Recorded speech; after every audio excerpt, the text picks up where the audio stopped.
ಸತ್ಯ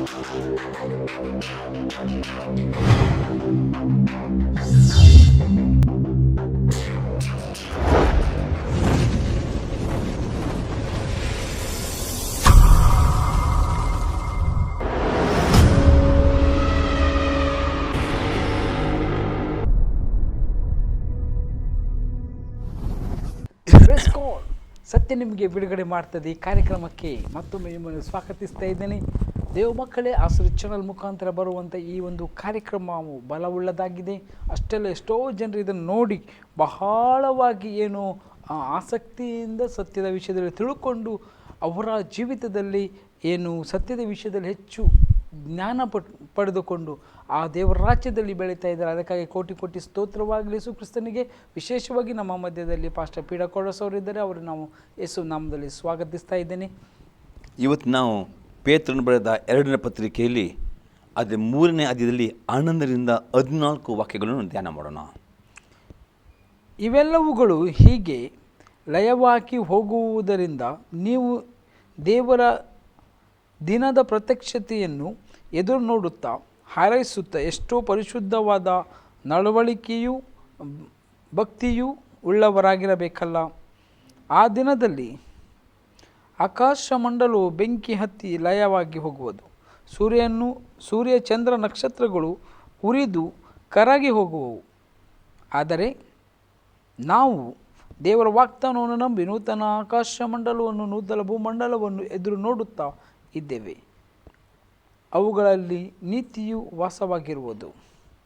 ಆದ ಕಾರಣ ಪ್ರಿಯರೇ, ನೀವು ಇವುಗಳನ್ನು ಎದುರು ನೋಡುವವರಾಗಿರುವುದರಿಂದ ಶಾಂತರಾಗಿದ್ದು ಆತನ ಎದುರಿನಲ್ಲಿ ನಿರ್ಮಲರಾಗಿಯೂ ನಿರ್ದೋಷಿಗಳಾಗಿಯೂ ಕಾಣಿಸಿಕೊಳ್ಳುವುದಕ್ಕೆ ಪ್ರಯಾಸ ಪಡೆಯಿರಿ. ಇಲ್ಲಿ ಅಪ್ಪದ ಪೇತ್ರನು ಈ ಭೂಮಿಯು ಅಂತ್ಯ ಆಗುವ ಬಗ್ಗೆ ಇಲ್ಲಿ ಹೇಳುತ್ತಾನೆ.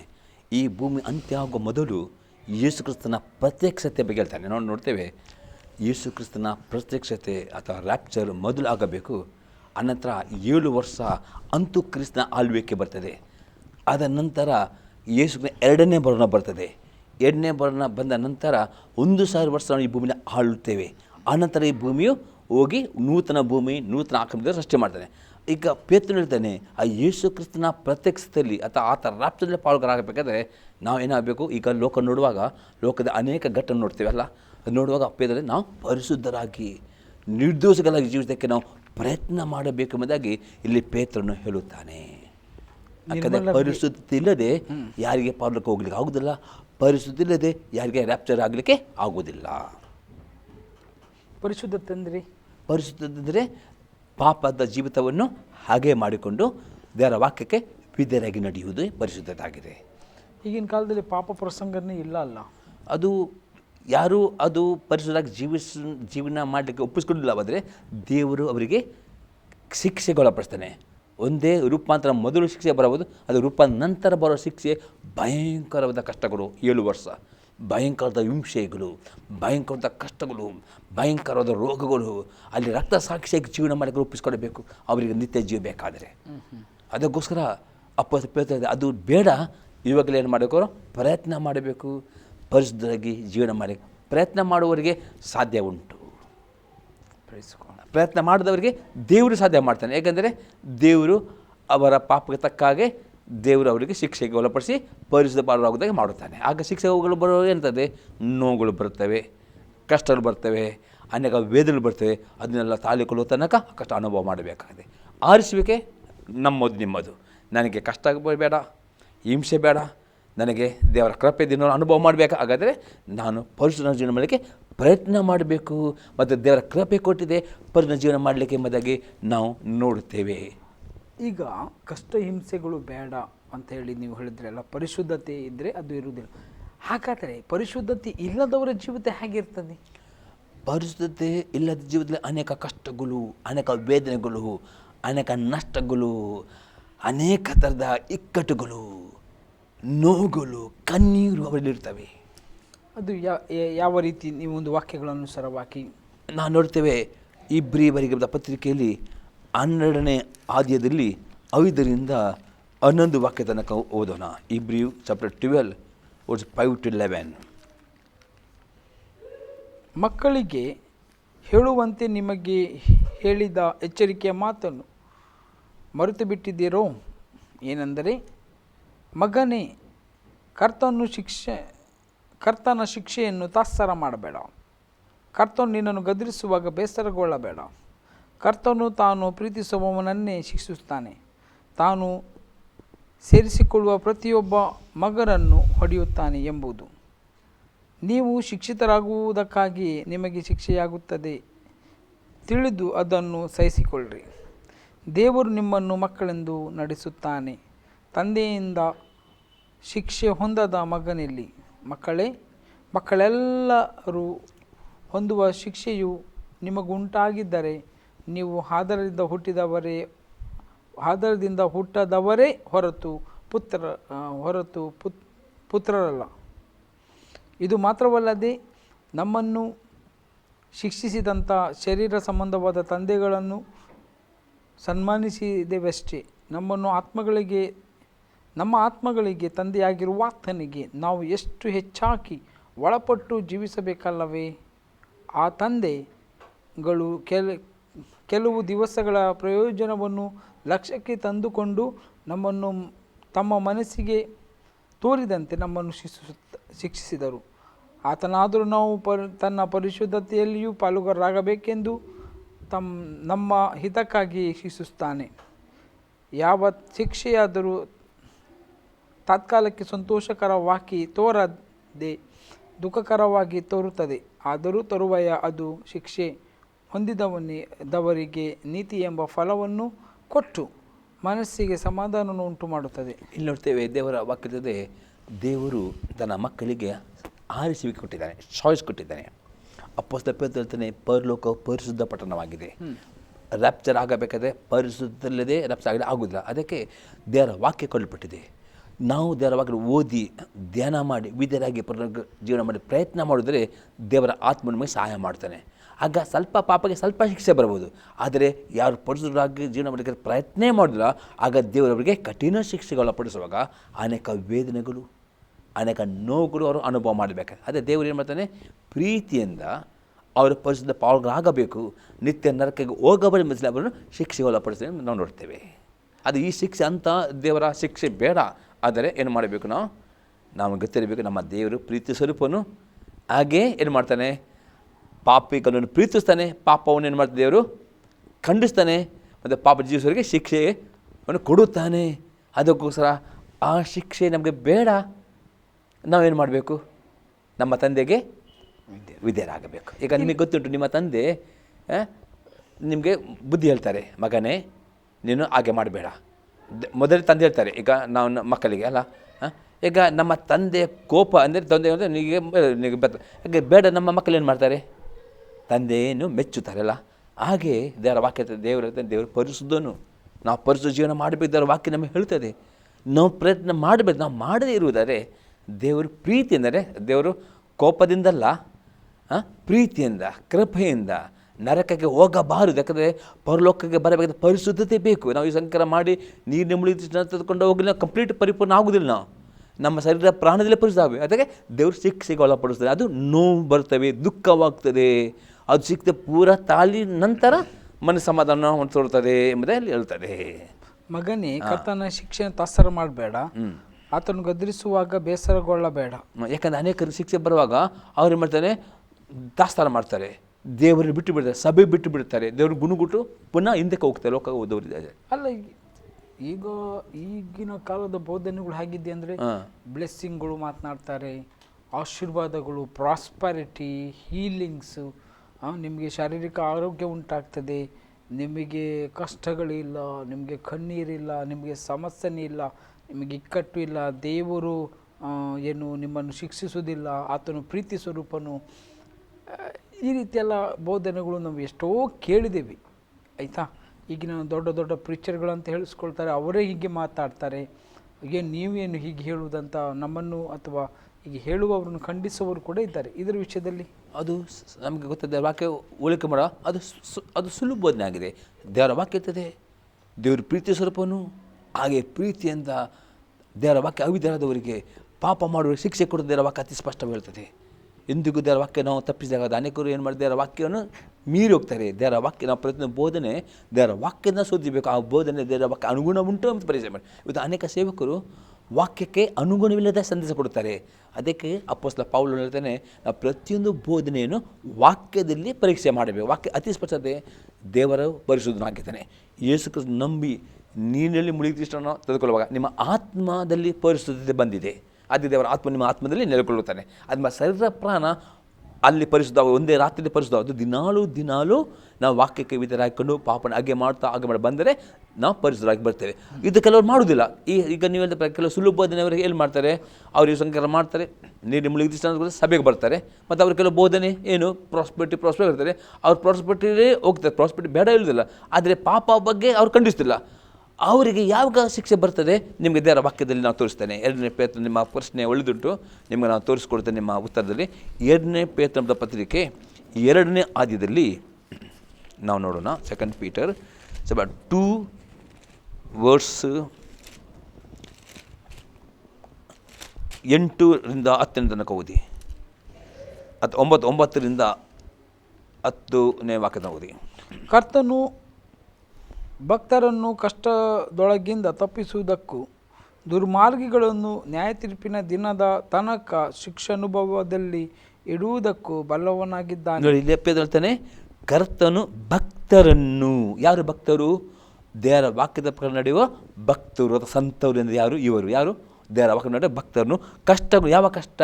ಟ್ರಿಬ್ಯುಲೇಷನ್ ಎಂಬ ಕಷ್ಟದಿಂದ ತಪ್ಪಿಸುವುದಕ್ಕೂ ದುರ್ಮಾರ್ಗಿಯನ್ನು. ಈಗ ಈ ಸುಳ್ಳು ಬೋಧನೆ ಮಾಡುವವರು ಏನು ಮಾಡ್ತಾನೆ, ಅವ್ರಿಗೆ ಈಗ ಕಷ್ಟ ಬರೋದಿಲ್ಲ. ಯಾಕಂದ್ರೆ ಅವ್ರಿಗೆ ಯಾವ ಕಷ್ಟ ಬರ್ತದೆ? 7 ವರ್ಷದ ಟ್ರಿಬ್ಯುಲೇಷನ್ ಅಥವಾ ಅಂತುಗಳ ಆಳ್ವಿಕೆಯಲ್ಲಿ ಭಯಂಕರವಾದ ಕಷ್ಟಗಳು, ಭಯಂಕರದ ಹಿಂಸೆಗಳು, ಭಯಂಕರವಾದ ಬಡತನ, ಭಯಂಕರ ರೋಗಗಳು ಬರ್ತವೆ. ಅಲ್ಲಿ ಅವರನ್ನು ದೇವರು ಇಡುತ್ತಾನೆ ಎಂಬುದು ಇರ್ತಾರೆ. ಈಗ ಶಿಕ್ಷೆ ಯಾರಿಗೆ ಬರ್ತದೆ? ಈಗ ಸ್ವಸ್ಥ ಬೋಧನೆ ಯಾರು ಕೇಳುತ್ತಾರೋ, ಪ್ರಾರ್ಥನೆ ಮಾಡುತ್ತೇವಾ, ನನ್ನ ಶರೀರ ಆತ್ಮನ ನಿರ್ದೋಷಾಗಿ ನಾನು ನಡೆಯಬೇಕು ದೇವ, ನನಗೆ ರ್ಯಾಪ್ಚರ್ ಬೇಕು ದೇವ ಪ್ರಾರ್ಥನೆ ಮಾಡ್ತಾರೋ, ದೇವರು ಅವ್ರಿಗೆ ಇವಾಗ ಶಿಕ್ಷೆ ಕೊಟ್ಟು ಪರಿಶುದ್ಧನಾಗಿ ಮಾಡುವನಾಗಿದೆ. ಈಗ ದುರ್ಬೋಧನೆ ಮಾಡುವ ಅವರು ಪ್ರಾರ್ಥನೆ ಸಹ ಮಾಡೋದಿಲ್ಲ. ಅವರಿಗೆ ಪ್ರಾರ್ಥನೆ ಬಗ್ಗೆ ಸಹ ಅವ್ರಿಗೆ ಅಷ್ಟು ಹೇಳ್ತಾರ, ಅದು ಪ್ರಾರ್ಥನೆ ಮಾಡಿ ಹೇಳಲಿಕ್ಕೆಲ್ಲ. ಅವರು ಪ್ರಾರ್ಥನೆ ಮಾಡೋದಿಲ್ಲದೆ ಕ್ರಿಸ್ತನು ಎಲ್ಲ ಶಿಲುಬೆಯಲ್ಲಿ ಮಾಡಿ ಮುಗಿಸಿದ್ದಾನೆ, ನೀವಿನ್ನು ಬೇಡುದು ಬೇಡ, ಎಲ್ಲವೂ ಮಾಡಿ ಆಗಿದೆ ಅಂತವ್ರು ದೇವರು ಮಾಡ್ತಾನೆ. ಈಗ ಅವ್ರು ಸುಖವಾಗಿರ್ತಾರೆ, ರ್ಯಾಪ್ಚರ್ನಲ್ಲಿ ಕೈ ಬಿಡಲ್ಪಡ್ತಾರೆ. ಅದಕ್ಕೆ ನಾವು ಆ ಬೋಧನೆಯನ್ನು ವಾಕ್ಯದಿಂದ ಪರೀಕ್ಷೆ ಮಾಡುವ. ಇನ್ನೊಂದು ವಾಕ್ಯ ಮಾಡ್ತಾನೆ, ಪ್ರಕಟಣೆ ಗ್ರಂಥದಲ್ಲಿ 3ನೇ ಆದ್ಯದಲ್ಲಿ ನೀವು ಕೇಳಿದ ಪ್ರಶ್ನೆ ಒಳ್ಳೆಯದಾಗಿದೆ, ನಮ್ಮ ಜನರಿಗೆ ಗೊತ್ತಾಗಬೇಕು. ಅದಕ್ಕೆ ನಾವು ನೋಡುವ 7ನೇ ವಾಕ್ಯದಿಂದ 10ನೇ ವಾಕ್ಯ ತನಕ ಓದಿ. ಪ್ರಕಟಣೆ ಗ್ರಂಥ 3ನೇ ಆದ್ಯದಲ್ಲಿ 7ರಿಂದ 10ನೇ ವಾಕ್ಯ ತನಕ ಓದಿ. ಫಿಲಿಪಿಯದಲ್ಲಿರುವ ಸಭೆಯ ದೂತನಿಗೆ ಬರೆ. ಪರಿಶುದ್ಧನು ಸತ್ಯವಂತನು ದಾವಿದನ ಬೀಗದ ಕೈಯುಳ್ಳವನು, ಯಾರು ಮುಚ್ಚ ಕೂಡದಂತೆ ತೆರೆಯುವವನು, ಯಾರು ತೆರೆಯದಂತೆ ಮುಚ್ಚುವವನು ಆಗಿರುವಾತನು ಹೇಳುವುದೇನೆಂದರೆ, ನಿನ್ನ ನೀಚಕೃತ್ಯಗಳನ್ನು ಬಲ್ಲೆನು. ನಿನಗಿರುವ ಕೊಂಚ ಶಕ್ತಿ ಕೊಂಚವಾಗಿದ್ದರೂ ನೀನು ನನಗೆ ಸೇರಿದವನಲ್ಲವೆಂದು ಹೇಳದೆ ನನ್ನ ವಾಕ್ಯವನ್ನು ಕಾಪಾಡಿದ್ದರಿಂದ ಇಗೋ ನಿನ್ನೆದುರಿನಲ್ಲಿ ಒಂದು ಬಾಗಿಲನ್ನು ತೆರೆದಿಟ್ಟಿದ್ದೇನೆ, ಯಾರೂ ಅದನ್ನು ಮುಚ್ಚಲಾರರು. ನಾನು ನಿನಗೆ ಅನುಗ್ರಹಿಸುವುದೇನೆಂದರೆ, ತಾವು ಯಹೂದ್ಯರೆಂದು ಸುಳ್ಳಾಗಿ ಕೊಚ್ಚಿಕೊಳ್ಳುವ ಸೈತಾನನ ಸಮಾಜದವರಲ್ಲಿ ಕೆಲವರು ಬಂದು ನಿನ್ನ ಪಾದಗಳ ಮುಂದೆ ಬೀಳುವಂತೆಯೂ ನಿನ್ನನ್ನು ನಾನು ಪ್ರೀತಿಸಿದ್ದನ್ನು ತಿಳುಕೊಳ್ಳುವಂತೆಯೂ ಮಾಡುವೆನು. ನೀನು ನನ್ನ ಸಹನ ವಾಕ್ಯವನ್ನು ಕಾಪಾಡಿದ್ದರಿಂದ ಭೂನಿವಾಸಿಗಳನ್ನು ಪರೀಕ್ಷಿಸುವುದಕ್ಕಾಗಿ ಲೋಕದ ಮೇಲೆಲ್ಲ ಬರುವುದಕ್ಕಿರುವ ಶೋಧನೆಯ ಸಮಯದಲ್ಲಿ ನಿನ್ನನ್ನು ತಪ್ಪಿಸಿ ಕಾಪಾಡುವೆನು, ಬೇಗನೆ ಬರುತ್ತೇನೆ. ನೋಡಿ, ಇಲ್ಲಿ ವಾಕ್ಯದಲ್ಲಿ ನೀನು ನನ್ನ ಸಹನ ವಾಕ್ಯನ ಕಾಪಾಡಿದ್ರಿಂದ ಭೂನಿವಾಸಿಗಳನ್ನು ಪರೀಕ್ಷಿಸುವುದಕ್ಕೆ ಲೋಕದ ಮೇಲೆಲ್ಲ ಬರುವುದಕ್ಕಿರೋ ಶೋಧನೆಯ ಸಮಯ ಎಂದರೆ ಅಂತೂ ಕ್ರಿಸ್ತನ 7 ವರ್ಷದ ಸಮಯ ಅದು ಆಗಿದೆ. ಯಾರು ದೇವರ ವಾಕ್ಯ ಸ್ವಸ್ಥ ವಾಕ್ಯ ವಿದ್ಯಾರ್ಥಿಗಳನ್ನು ವಾಕ್ಯನ ಕಾಪಾಡ್ದ ಅವರನ್ನು ಆ ಟ್ರಿಬ್ಯುಲೇಷನ್ನಿಂದ ತಪ್ಪಿಸಿ ರೂಪಾಂತರದಲ್ಲಿ ತೆಗೆದುಕೊಂಡು ಹೋಗ್ತಾನೆ. ಯಾರು ಸ್ವಸ್ಥ ಬೋಧನೆ ಕಿವಿಗಳಿದೆ, ವಾಕ್ಯಕ್ಕೆ ಪ್ರಕಾರ ನಡೆಯದೆ ಇರೋ ಅವರು ಆ 7 ವರ್ಷ ಟ್ರಿಬ್ಯುಲೇಷನ್ ತುಂಬ ಭಯಂಕರವಾದ ಹಿಂಸೆಗಳು, ತುಂಬ ಕಷ್ಟಕರು. ಅಲ್ಲಿ ರಕ್ತ ಸಾಕ್ಷಿಯಾಗಿ ಸಾಯಲಿಕ್ಕೆ ಅವರು ಸಿದ್ಧರಿದ್ದಾರೆ, ಮಾತ್ರವೇ ರಕ್ಷಣೆ ಉಂಟು. ಅದಕ್ಕೋಸ್ಕರ ಇವತ್ತು ನಾವು ಸುಳ್ಳು ಬೋಧನೆ ಯಾವುದು, ಸ್ವಸ್ಥ ಬೋಧನೆ ಯಾರ ವಾಕ್ಯ ದಿನಾಲು ಓದುವುದಾದರೆ, ಅದಕ್ಕೆ ನಾವು ಇವತ್ತು ಏನು ಮಾಡಬೇಕು, ಫಸ್ಟ್ ಪ್ರಾರ್ಥನೆ ಮತ್ತು ವಾಕ್ಯ ಪ್ರಥಮ ಸ್ಥಾನ ಕೊಡಲೇಬೇಕು. ಪ್ರಥಮ ಸ್ಥಾನ ವಾಕ್ಯ ಮತ್ತು ಪ್ರಾರ್ಥನೆ. ದಿನಾಲು ನಾವು ವಾಕ್ಯ ಓದಬೇಕು. ಹೊಸ ಉಂಡುಬಿಡಿ ಕೆಲವು ಬಿಡೋದು ಧ್ಯಾನ. ಆಗ ನಮಗೆ ಕೆಲವು ಬೋಧನೆ, ಒಂದು ವೇಳೆ ಸುಳ್ಳು ಬೋಧನೆ ನಾವು ಅನೇಕ ಟಿ ವಿ ಮದುವೆ ಕೆಲವು ಸ್ವಸ್ಥ ಬೋಧನೆ ಕೆಲವು ಸುಳ್ಳು ಬೋಧನೆ ಅನೇಕ ಯೂಟ್ಯೂಬ್ನಲ್ಲಿ ಸಿಗ್ತವೆ. ಆಗ ಅವ್ರಿಗೆ ಸ್ವಸ್ಥ ಸುಳ್ಳು ಬೋಧನೆ ಗೊತ್ತಾಗ್ತದೆ. ಅದು ಯಾರು ವಾಕ್ಯ ಓದಿಲ್ಲವೋ ಅವರು ಯೂಟ್ಯೂಬ್ ನೋಡಿ ಅಂಥ ನೈಸ್ ಬೋಧನೆ ಒಳಗಿಟ್ಟು ಅವ್ರಿಗೆ ಕರ್ತನ ರಾಪ್ಚರ್ ಕಳೆದುಕೊಳ್ಳುತ್ತಾರೆ. ಅಂಥ ಟ್ರಿಬಲ್ ಸಿಕ್ಕಿಕೊಳ್ಳುವಾಗ ಎಂಥ ಗತಿ ಆಗಬಹುದು, ಜಸ್ಟ್ ಇಮೇಜನ್ನು ಮಾಡಿ. ಈಗ ಕೆಲವರು ಪಾಪ ಖಂಡಿಸುವಾಗ ಸಾರಿ ನಾನು ಹೀಗೆ ಹೇಳಿದ್ದು, ಸಾರಿ ಬೇಜಾರು ಮಾಡ್ಕೊಳ್ಬೇಡಿ ಹೀಗೆ ಹೇಳಲಿಕ್ಕಿದೆಯಾ? ಇಲ್ಲ, ಅವರು ದೇವರ ಬಾಯಿ ಹಾಕಿಕೊಂಡು ದೇವರನ್ನು ಮೆಚ್ಚಿಕೊಂಡು ಪಾಪವನ್ನು ಖಂಡಿಸಲೇಬೇಕು. ಅದು ಸ್ವಸ್ಥ ಬೋಧನೆ. ಅವರು ಸ್ವಸ್ಥ ಬೋಧಕರು, ಅವರು ಸ್ವಸ್ಥ ಪ್ರವಾದಿಗಳಿಂದ ವಾಪಸ್ ಮಾಡ್ತಾರೆ. ಸುಳ್ಳು ಪ್ರವಾದಿಗಳು ಮುಖ ದಕ್ಷಿಣೆ ಮಾಡ್ತಾರೆ, ಸ್ವಸ್ಥ ಪ್ರವಾದಿಗಳು ಮುಖ ದಕ್ಷಿಣೆ ಮಾಡಿ ಅವ್ರು ದೇವರ ಮುಖವನ್ನು ನೋಡಿಕೊಂಡು ಮಾತನಾಡ್ತಾರೆ. ಸತ್ಯ ಬೋಧಕರು ದೇವರ ಮುಖ ನೋಡಿ ಬೋಧನೆ ಮಾಡ್ತಾರೆ. ಸುಳ್ಳು ಬೋಧನೆ ಮಾಡ್ತಾರೆ, ಜನರ ಮುಖ ನೋಡಿಕೊಂಡು ಜನರ ಲಾಭಕ್ಕೋಸ್ಕರ ಬೋಧನೆ ಮಾಡುತ್ತಾರೆ. ಅಲ್ಲ, ಮತ್ತೆ ಅವು ಅಂದರೆ ಹೀಗೆ ಮಾತಾಡಿದರೆ ಸಭೆಯಿಂದ ಬಿಟ್ಟು ಹೋಗ್ತಾರೆ. ಮತ್ತು ಅವರಿಗೆ ಜನರ ಹಣದ ಮೇಲೆ ಭರವಸೆ. ಈಗ ನೋಡಿ, ದೇವರ ಸೇವಕರು ನಂಬಿಕೆಯಲ್ಲಿ ಜೀವಿಸೋದಾದರೆ ಅವರು ಜನರು ಬಿಟ್ಟು ಹೋದರೆ ಕ್ಯಾರ್ ಮಾಡೋದಿಲ್ಲ. ಅವರಿಗೆ ಕೊಡುವನು ಯಾರಾಗಿದ್ದಾರೆ? ಕರ್ತನು. ಏಲೇನನ್ನು ಸಾಕಿದ ದೇವರು ನನ್ನನ್ನು ಸಾಕುವನಾಗಿದ್ದಾನೆ. ಆಮೇಲೆ ಕೆಲವರು ಮತ್ತು ಅವರ ನಂಬಿಕೆಯನ್ನು ಜನರ ಮೇಲೆ, ಜನರು ನೋವಾಗಿದೆ ಬಿಟ್ಟು ಹೋದರೆ ಆದಾಯ ಬರೋದಿಲ್ಲ, ತಮಗೆ ಬರಬಾರ್ದು ಆದಾಯ ಇಲ್ಲ. ಅದಕ್ಕೆ ಅವರು ನಾವು ದೇವ್ರು ನಂಬುದರೆ ದೇವರ ವಾಕ್ಯವಿದ್ದರೆ ಅವರು ನಿಲ್ತಾರೆ, ಅದು ಬಿಟ್ಟು ಹೋಗ್ತಾರೆ. ತನ್ನ ಸಭೆ ಇದ್ದರೆ ಕಟ್ಟುತ್ತಾನೆ. ದೇವರಂತೆ ನನ್ನ ಸಭೆ ನಾನು ಕಟ್ಟುವುದಾ? ನಾನು ಯಾರನ್ನು ಮೆಚ್ಚಬೇಕು? ನನ್ನ ಕರ್ತನಾದ ಸ್ವಾಮಿಯನ್ನು ಮೆಚ್ಚಬೇಕಲ್ಲ. ನನ್ನ ಸಭೆಯ ಹಿರಿಯವನೇ ಯಾರು? ಯೇಸು ಕ್ರಿಸ್ತನಲ್ಲ. ಯೇಸು ಕ್ರಿಸ್ತ ನೋಡಿಕೊಳ್ಳುತ್ತಾನೆ. ನನಗೆ ನೋಡಿ, ನನ್ನ ಸಾಕ್ಷಿಯನ್ನು ಹೇಳ್ತೇನೆ.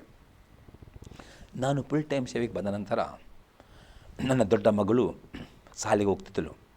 ಅಲ್ಲಿ ಟೀಚರ್ನವ್ರು ಹೇಳಿದ್ರು, ಒಂದು ಉತ್ಸವ ಅಂದರೆ ಒಂದು ಉತ್ಸವ ಬರ್ತದೆ ನೋಡಿ. ಹೌದು, ಆ ಉತ್ಸವಕ್ಕೆ ಯಾರೆಲ್ಲ ಹೋಗಿದ್ದೀರಿ, ಯಾರೆಲ್ಲ ಹೋಗಲಿಲ್ಲ ಕೈ ಮೇಲೆ ಮಾಡಿ. ಆಗ ಎಲ್ಲರೂ ಹೋಗಿದ್ದರು. ನನ್ನ ಮಗಳು ಕೈ ಮೇಲೆ, ನನ್ನ ಮಗಳು ಹೋಗಲಿಲ್ಲ.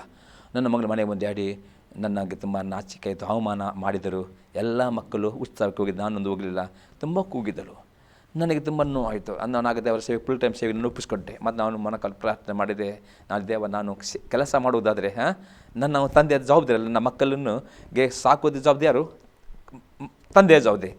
ನಾನು ಏನಾದರೂ ಮಾಡಿ ನನ್ನ ಮಕ್ಕಳು ದೇವಾಗ ನಾನು ನಿನ್ನ ಸೇವೆಗೆ ಬಂದಿದ್ದೇನೆ, ನನ್ನ ಜವಾಬ್ದಾರಿ ನಿನ್ನ ಉಂಟು. ನಿನ್ನ ಮಾತಿಗೆ ನಾನು ಫುಲ್ ಟೈಮ್ ಸೇವೆ ಬರುವಾಗ ನನ್ನ ಮಗಳು ಕೂಗುತ್ತಾಳೆ ಅಂದರೆ ಸ್ಥಳ ಏನಿಲ್ಲ, ಅದೇ ಶಾಲೆಯಲ್ಲಿ ಸಣ್ಣ ಮಕ್ಕಳು ಅವರಿಗೆ ನಾವೆಲ್ಲ ಅವರಿಗೆ ಬೇಸರ ಆಗ್ತದೆ. ಆಗ ದೇವ ನನಗೆ ಪ್ರೂಫ್ ಮಾಡಿ ತೋರಿಸಬೇಕು, ನೀನು ನನ್ನ ಜೀವದೇವರು ಹೌದೋ ಅಲ್ಲದೆ ನನ್ನ ನನ್ನ ಮಕ್ಕಳು ಪ್ರೂವ್ ಮಾಡಬೇಕು ಎಂದು ಪ್ರೇರಣೆ ಮಾಡಿದೆ. ನನ್ನ ಕಿಸೆಯಲ್ಲಿ 200 ರೂಪಾಯಿನ ಜಮಾ ಮಾಡಿಟ್ಟಿದ್ದೆ. ಯಾಕಂದರೆ ಎಲೆಕ್ಟ್ರಿಕ್ ಬಿಲ್ ನನಗೆ ಬಂದಿತ್ತು, ಅದು 200 ರೂಪಾಯಿ. ಅದು ಕೊಡುವ 2-3 ದಿನ ಇತ್ತು ಕೊಡಲಿಕ್ಕೆ. ಅದು 200 ರೂಪಾಯಿ ಇಟ್ಕೊಂಡು ನಾನು ಹೇಳಿದೆ, ಈಗ ನನ್ನ ಹೆಂಡತಿಗೆ ಹೇಳಿದೆ, ಮಗಳೇ ನಾನು ನಿಮಗೆ ತೋರಿಸ್ಕೊಡ್ತೇನೆ, ನನ್ನ ಧನಿ ಪರಲೋಕ ದೇವರು ಹಾಕಿದ್ದಾನೆ. ಆತನ ಸ್ವರಕ್ಕೆ ನನ್ನ ಕೆಲಸ ಬಿಟ್ಟು ನಾನು ಫುಲ್ ಟೈಮ್ ಬಂದೆ. ಹೋಗ ನಾನು ಮಾತಾಡಿ ಹೋಗಿದ್ದೇನೆ. ನೋಡಿರಿ, ನನ್ನ ದೇವರು ನನಗೆ ಏನು ಖರ್ಚು ಮಾಡ್ತೇನೆ ಡಬಲ್ ಕೊಡುತ್ತೇನೆ. ಯಾಕಂದರೆ ನನ್ನ ದೇವರು ಕರೆದವನು ನಾನು ಆತನ ಸೇವಕನಾಗಿದ್ದೇನೆ. ಈಗ ನನ್ನ ಮಗಳು ಕೂಗುವ ನನಗೆ ನೋವಾಯಿತು ನಿಜವಾಗಿ. ಅದು ನನ್ನ ತಂದೆಗೆ ನೋವಾಗೋದಿಲ್ವಾ?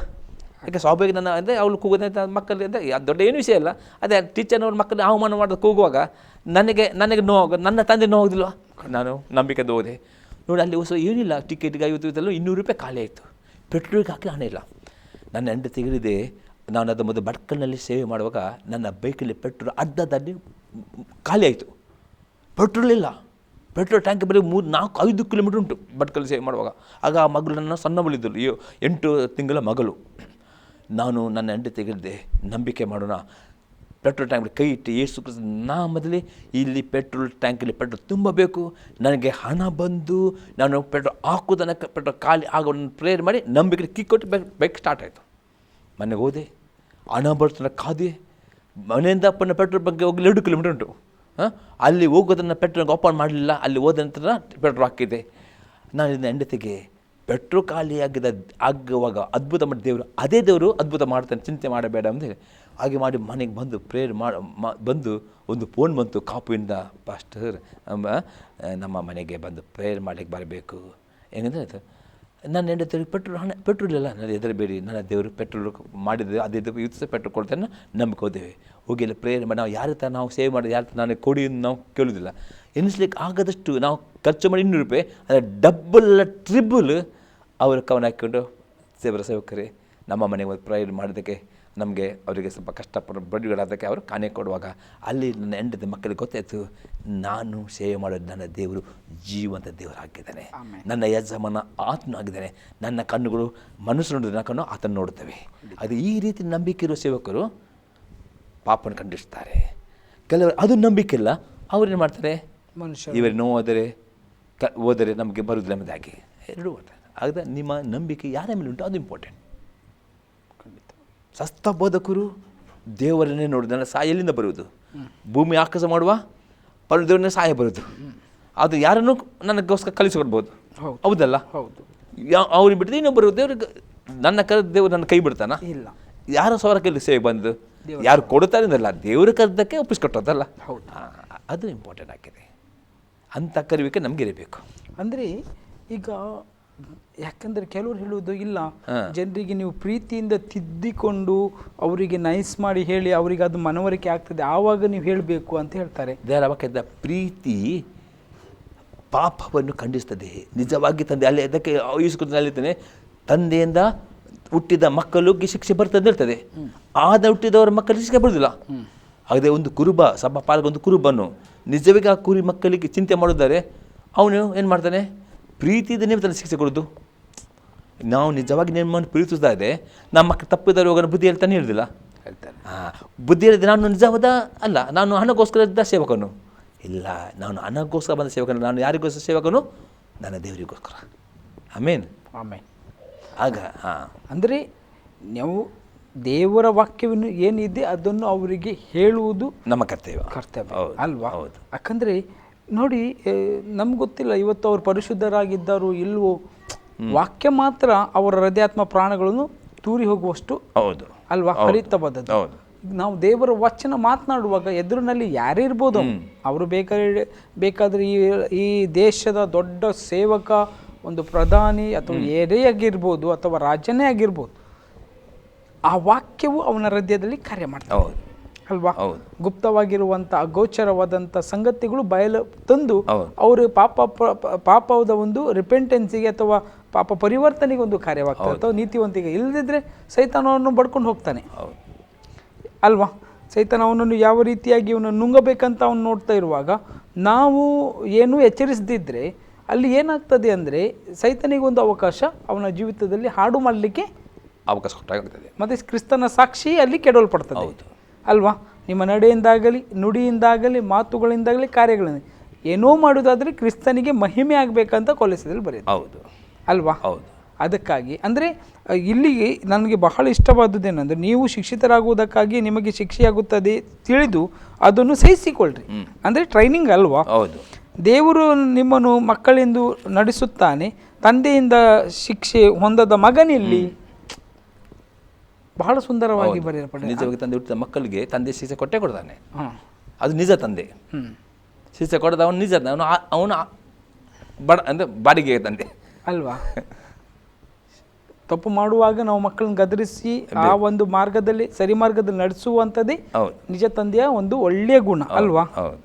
ಮತ್ತು ಮಕ್ಕಳೆಲ್ಲರೂ ಹೊಂದುವ ಶಿಕ್ಷೆಯು ನಿಮಗುಂಟಾಗದಿದ್ದರೆ ನೀವು ಆಧಾರದಿಂದ ಹುಟ್ಟಿದವರೇ ಹೊರತು ಪುತ್ರರಲ್ಲ. ಇದು ಬಹಳವಾದ ಕಠಿಣವಾದ ಮಾತವಲ್ಲ? ಹೌದು. ಶಿಕ್ಷೆ ಬರದಿದ್ದರೆ ಅವನ ದೇವ್ರು ಹುಟ್ಟಿದ ಅಂದರೆ ನಿಜ ಹುಟ್ಟಿದ ತಪ್ಪು ಮಾಡಿ ಶಿಕ್ಷೆಗೆ ಬಂದೇ ಬರ್ತದೆ ಅಲ್ವಾ? ಶಿಕ್ಷೆ ಬರದ ಅವನು ದೇವರ ವಾಕ್ಯ ವಿಧಾನಾಗಬೇಕು. ಖಂಡಿತ. ಅಲ್ಲಿ ನೀವು ಮೊದಲನೇ ವಚನದಲ್ಲಿ ನಾವು ಓದಿದ್ದೇವೆ ಪೇತ್ರ, ಆವಾಗ ನೂತನ ಆಕಾಶ ಮಂಡಲ ನೂತನ ಭೂಮಿ ಸೃಷ್ಟಿ ಆಗ್ತದೆ ಅಂತ. ಈ ವಿಷಯದಲ್ಲಿ ಏನು ಹೇಳ್ತೀರಿ ನೀವು? ಹೌದು. ಅಂದರೆ ಈಗ ಈ ರ್ಯಾಪ್ಚರ್ ಆದ ನಂತರ 7 ವರ್ಷ ಟ್ರಿಬಲ್ ಪೀರಿಯಡ್ನಲ್ಲಿ ರ್ಯಾಪ್ಚರ್ ಆದವರೆಲ್ಲ ಪರಲೋಕದಲ್ಲಿ ಇರ್ತಾರೆ. ಅಲ್ಲಿ ಎರಡನೇ ಬರೋ ನಾವೆಲ್ಲರೂ ಇಲ್ಲಿಗೆ ಬರುವಾಗ ಇಲ್ಲಿ 1000 ವರ್ಷ ಆಳ್ವಿಕೆ ಆದ ನಂತರ ದೇವರು ಈ ಲೋಕವನ್ನು ನೂತನ ಭೂಮಿ ನೂತನ ಆಕಾಶ ಸೃಷ್ಟಿ ಮಾಡ್ತಾನೆ. ಅಂದರೆ ಆ್ಯಕ್ಚುಲಿ ಆ ನೂತನ ಭೂಮಿಗೆ ನೂತನ ಆಕಾಶ ಮಂಡಲಕ್ಕೆ ಅಥವಾ ಪರಲೋಕಕ್ಕೆ ಹೋಗ್ಲಿಕ್ಕಾಗಿ ನಮ್ಮನ್ನು ದೇವರಿಗೆ ಪರಿಶುದ್ಧಪಡಿಸ್ತಾ ಇರೋದು. ಹೌದು. ಅಂದರೆ ನಾವು ಆತನ ಹಾಗೆ ಜೀವಿಸಬೇಕು, ಆತನ ಪರಿಶುದ್ಧತೆಯಲ್ಲಿ ಭಾಗಿದಾರರಾಗುವುದಕ್ಕಾಗಿ ಈ ಒಂದು ಪರಿಶುದ್ಧತೆ. ಈ ಬೋಧನೆ ನಾವು ಮಾಡುವುದು ಯಾವುದು ಲಾಭಕ್ಕಲ್ಲ. ಈಗ ನಾವು ಪರಿಶುದ್ಧರಾಗ್ರಿ ಅಥವಾ ನೀತಿವಂತರಾಗ್ರಿ, ನಿರ್ಮಲರಾಗ್ರಿ, ದೇವರ ವಾಕ್ಯಾನುಸಾರ ಜೀವಿಸ್ರಿ ಅಂತ ಹೇಳುವುದು ಅದು ನಿಮ್ಮ ಯಾರು ಕೇಳ್ತಾರೆ ಅವರ ಲಾಭಕ್ಕಾಗಿ. ಯಾಕಂದರೆ ದೇವರು ಪರಿಶುದ್ಧನಾಗಿದ್ದಾನೆ. ಪರಲೋಕಕ್ಕೆ ಹೋಗಬೇಕಾದ್ರೆ ಈ ಒಂದು ಏನು ಯೋಗ್ಯತೆ, ಕ್ವಾಲಿಫಿಕೇಶನ್ ಬೇಕೇ ಬೇಕು ಅಲ್ವಾ? ಯಾಕಂದರೆ ಆತನು ನಮ್ಮನ್ನು ಪರಲೋಕಕ್ಕೆ ನಡೆಸುವ ಆತನಾಗಿದ್ದಾನೆ ಅಲ್ವಾ?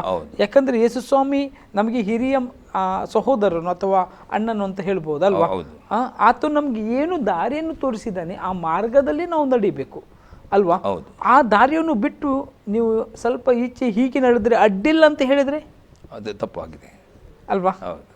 ಯಾಕಂದರೆ ಅವರ ಸ್ವ ಇಚ್ಛೆಯಿಂದ ಅವರಿಗೆ ಏನು ಸಿಕ್ಕಿದೆ ಪ್ರಕಟಣೆ ಬಿಟ್ಟರೆ ದೇವರ ವಾಕ್ಯದ ಮೇಲೆ ಅದು ಆಧಾರಗೊಂಡಿಲ್ಲ ಅಲ್ವಾ? ಈಗಿನ ಕಾಲದಲ್ಲಿ ಅಂದರೆ ನಾವು ಪರಲೋಕದ ಸಂಗತಿಗಳನ್ನು ಆಶಿಸಬೇಕಂತ ಹೇಳುವಾಗ ಭೂಲೋಕದ ಸಂಗತಿಗಳು ಆಶಿಸುವಾಗ ಅಲ್ಲಿ ಭೂಲೋಕದಲ್ಲಿ ಏನಿರ್ತದೆ? ಮೋಸ, ವಂಚನೆ ಅಥವಾ ಕಪಟ, ಆಸೆ, ಕಣ್ಣಿನಾಸೆ, ಬದುಕುಬಾಳಿನ ಡಂಬ, ಪಾಪದ ಕೃತ್ಯಗಳು ಅದು ಆಟೋಮೆಟಿಕ್ ಆಗಿ ಹತ್ತಿಕೊಳ್ಳುವ ಮುತ್ತಿಕೊಳ್ಳುವ ಪಾಪಗಳು ಅವರ ಮೇಲೆ ಬಂದೇ ಬಿಡ್ತದೆ. ಆದರೆ ಪರಲೋಕವನ್ನು ಆಶಿಸುವಾಗ ಈ ಸಂಗತಿಗಳು ಬರುವುದಿಲ್ಲ. ಅದಕ್ಕೇನು ಹೇಳ್ತೀರಾ ನೀವು? ಕರೆಕ್ಟ್. ಅದು ಯಾರು ಪರಲೋಕವನ್ನು ಆಶಿಸ್ತಾರೋ ಅವ್ರೇನು ಮಾಡ್ತಾರೆ, ಯಾರು ಮನಸ್ಸು ಪರಲೋಕದ ಮೈಂಡ್ ಅವರಿರುವಾಗ ನಿಮಿತ್ತವಾಗಿ ಅವ್ರು ಮಾಡ್ತಾರೆ ದಿನಾಲು ಅವರು ಪರಲೋಕ ದೇವರನ್ನು ಮೆಚ್ಚಿಸಲಿಕ್ಕೆ ಅವರು ನಡೀತಾರೆ. ಯಾಕಂದರೆ ಒಂದು ಎಂಗೇಜ್ ಆದ ಒಂದು ಹುಡುಗ ಮತ್ತು ಹುಡುಗಿ ಎಂಗೇಜ್ ಆದ ನಂತರ ಹುಡುಗಿಯನ್ನು ಮಾಡ್ತಾಳೆ, ಮದುವೆ ಆಗೋ ತನಕ ತನ್ನ ಎಂಗೇಜ್ ಹುಡುಗನಿಗೆ ಮೆಚ್ಚಿಸಲಿಕ್ಕೆ ಬಂದರೆ ಅವರು ಎನ್ನಿಸ್ತಾರೆ. ಹಾಗೆ ನಮಗೆ ಯೇಸು ಕ್ರಿಸ್ತ ಎಂಗೇಜ್ ಆಗಿದೆ, ಮದುವೆ ದಿನ ಗೊತ್ತಾಗಿದೆ, ಅದನ್ನು ದಿನ ನಮ್ಮ ಎನಿಸಿ ನನ್ನ ಯೇಸುವಿನ ಒಳ್ಳೆಯ ಒಂದು ಮದಗೀತೆ ಆಗಬೇಕು, ಅದನ್ನೇ ನಾವು ಎನಿಸಿಕೊಂಡು ಅದಕ್ಕೆ ಅಲಂಕರಿಸ್ತೇವೆ. ಪ್ರಿಯ ದೇವ ಮಕ್ಕಳೇ, ಇವತ್ತು ನಾವು ಕೇಳಿದ ವಿಷಯಗಳು ಬಹಳ ವಿಷಯಗಳು ಆಳವಾಗಿ ನಾವು ಮಾತನಾಡಿದ್ದೇವೆ, ಬಹಳ ಡೆಪ್ತಾಗಿ ಹೋಗಿದ್ದೇವೆ. ನಾನು ಹೇಳುವುದಿಷ್ಟೇ, ವಾಕ್ಯಾನುಸಾರವಾಗಿ ಜೀವಿಸುವಂತಹ ಸತ್ಯ ಸಭೆಯಲ್ಲಿ ನೆಲೆಗೊಂಡು ಫಲ ಕೊಡಿರಿ. ಅಷ್ಟೇ ಅಲ್ಲ, ನಿತ್ಯ ಜೀವಕ್ಕೆ ಬಾಧ್ಯರಾಗುವಂತೆ ನಿಮ್ಮನ್ನೇ ನೀವು ದೇವರ ತ್ರಾಣವುಳ್ಳ ಹಸ್ತ ಕೆಳಗೆ ನೀವು ಏನು ಬನ್ನಿರಿ ಅಂತ ನಿಮ್ಮನ್ನು ನಾನು ಕೇಳ್ಕೊಳ್ಳುವನಾಗಿದ್ದೇನೆ. ದೇವರು ನಿಮ್ಮನ್ನು ಆಶೀರ್ವದಿಸಲಿ. ಪ್ರಾರ್ಥನೆಗೆ ಕಾರ್ಯಕ್ರಮ ಮುಕ್ತಿಗೊಳಿಸುವ. ಅಪ್ಪ ತಂದೆ, ನಿನಗೆ ಸ್ತೋತ್ರವಾಗಲಿ. ಇವತ್ತಿನ ವಾಕ್ಯದಲ್ಲಿ ನೀನು ಮಾತನಾಡಿದಿ, ವಾಕ್ಯ ಕೊಟ್ಟ ಸೇವಕರನ್ನು ಆಸರಿಸ್ಟ ನಮ್ಮನ್ನು ಕೇಳಿದ ಪ್ರತಿಯೊಬ್ಬರನ್ನು ಯೇಸು ಕ್ರಿಸ್ತನ ನಾಮದಲ್ಲಿ ಆಶೀರ್ವದಿಸ್ತಿದ್ದೇನೆ.